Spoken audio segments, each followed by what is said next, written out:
స్వచ్ఛమైనది కాదన్నయ్య అంటూ సిట్టింగ్ కి గట్టి షాక్ ఇచ్చారు.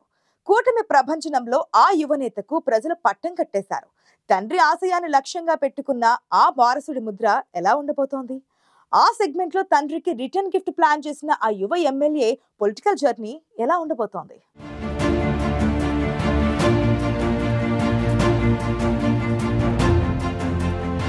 తండ్రి చాటు బిడ్డ కాదు, తండ్రికి తగ్గ తనయుడని అనిపించుకునే ప్రయత్నాల్లో ఉన్నారా యువ ఎమ్మెల్యే. మాజీ సీఎం మేనమామపైనే సంచలన విజయం సాధించారు కమలాపురం యువ ఎమ్మెల్యే పుత్తా చైతన్యరెడ్డి. రాజకీయాలకు పరిచయమైన కొన్నాళ్లకే నియోజకవర్గానికి ఎమ్మెల్యేగా గెలిచి ప్రజా సమస్యలపై దూకుడుగా ముందుకెళుతున్నారట చైతన్యరెడ్డి.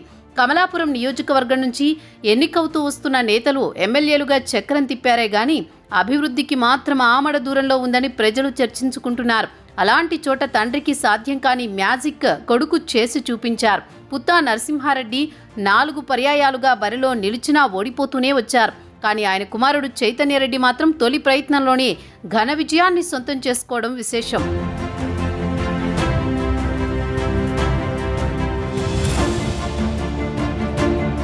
పుత్తా కుటుంబం నుంచి మొదటిసారి ఎమ్మెల్యేగా ఎన్నికైన నేతగా ట్రాక్ రికార్డ్ సొంతం చేసుకున్నారు చైతన్యరెడ్డి. కమలాపురం రాజకీయాల్లో తనదైన మార్కు చూపిస్తూనే వైఎస్ జగన్మోహన్ రెడ్డి మేనమామపై ఘన విజయం సాధించారు. వైసీపీ కంచుకోట లాంటి కడప జిల్లాలో టీడీపీకి పూర్వ వైభవం తీసుకురావాలని చంద్రబాబు చేయని ప్రయత్నం లేదు. వైసీపీ దూకుడుకు బ్రేక్ వేసేందుకు ఈసారి యువనేతలపై ఫోకస్ పెట్టారు టీడీపీ అధినేత. ప్రజాక్షేత్రంలో ప్రజా సమస్యలపై పోరాడాలని యువనేతలకు దిశానిర్దేశం చేశారు. ప్రజాదరణ ఉన్నవారికి టికెట్లు కేటాయించడంతో చంద్రబాబు గురి తప్పలేదు. ఎన్నికల్లో ఘన విజయం సాధించడంతో పాటు టీడీపీ పూర్వ వైభవం తీసుకురావడంలో చంద్రబాబు సక్సెస్ అయ్యారు. కడప జిల్లా కమలాపురంలో 20 ఏళ్ల పుత్తా కుటుంబ కళ సాకారమైంది. టీడీపీ రాష్ట్ర ఉపాధ్యక్షుడిగా కొనసాగుతున్న పుత్తా నరసింహారెడ్డి 4 సార్లు ఓడిపోయారు.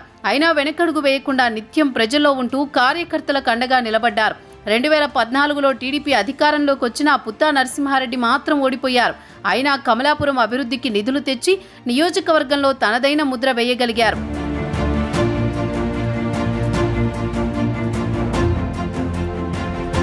కమలాపురం నుంచి 2 పర్యాయాలు గెలిచిన మాజీ ఎమ్మెల్యే రవీంద్రనాథ్ రెడ్డి నియోజకవర్గ అభివృద్ధిలో విఫలమవ్వడంతో ప్రజా వ్యతిరేకతను మూటగట్టుకున్నారన్న అభిప్రాయం స్థానికంగా ఉంది. మాజీ సీఎం మేనమామ కావడంతో నియోజకవర్గంలో అభివృద్ధి పరుగులు పెడుతుందని కమలాపురం ప్రజలు భావించారు. కానీ కమలాపురాన్ని ఏమాత్రం అభివృద్ధి చేయకపోయినా నగర పంచాయతీలో అస్తవ్యస్తంగా డ్రైనేజీ కాలువలు నిర్మించడంతో మురుగునీటితో తీవ్ర ఇబ్బందులు పడాల్సి వచ్చిందని కమలాపురం ప్రజలు చెబుతున్నారు. చిన్నపాటి వర్షం వచ్చినా కమలాపురం జలదిగ్బంధంలో చిక్కుకుంటోంది. వైసీపీ ప్రభుత్వ హయాంలో కమలాపురాన్ని నగర పంచాయతీగా మార్చడంతో ప్రజలపై పన్నుల భారం పెరగడంతో కూడా వ్యతిరేకతకు కారణమైంది. మరోవైపు 4 సార్లు ఓడిపోయినా పుత్తా నరసింహారెడ్డి ప్రజల మధ్య ఉంటూ పొలాల దగ్గరికి వెళ్లి రైతుల సమస్యలు తెలుసుకుంటూ అధికారులతో మాట్లాడుతూ అందరికీ దగ్గరయ్యారు.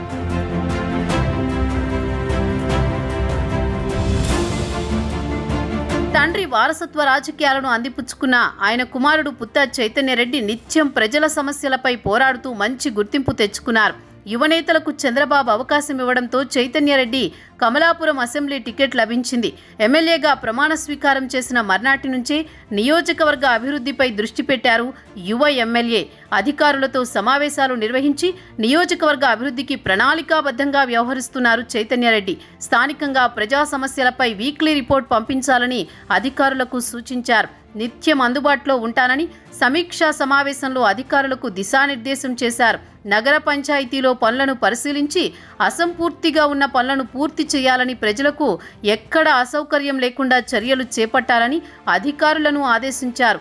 కమలాపురం నియోజకవర్గంలో కొప్పర్తిని ఇండస్ట్రియల్ హబ్గా మార్చి స్థానిక యువతకు ఉద్యోగ అవకాశాలు కల్పించేందుకు ప్రయత్నాలు చేస్తున్నారు.